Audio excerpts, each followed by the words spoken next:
SIPs and long-term investing are great for fund managers of mutual funds. Why? Because if they go the whole hog, buy momentum stocks, buy stocks on the cheap, they know that in case markets fall few months down the road, they are assured of a steady stream of inflows and they can buy more of the same stocks and average it out. They are able to take riskier momentum bets. They love it. Also, SIPs are great because they make a great jumla. One of the jumlas is SIPs. Markets and modern markets, especially after the financialization of markets, is so complex that there are more than 200 factors at play and they're all interconnected with positive correlations, negative correlations, so many things. It's difficult to sell it to lay investors. But narratives slash jumlas always work. So SIP was one of them. It ran beautifully. The other was it helps fund managers to get evaluated only over a very long term.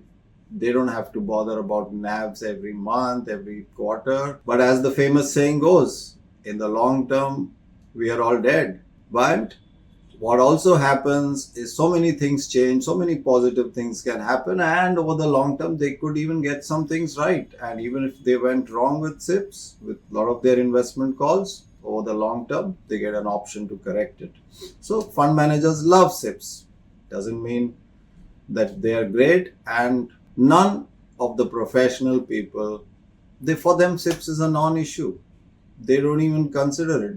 This was just a jumla for lay investors.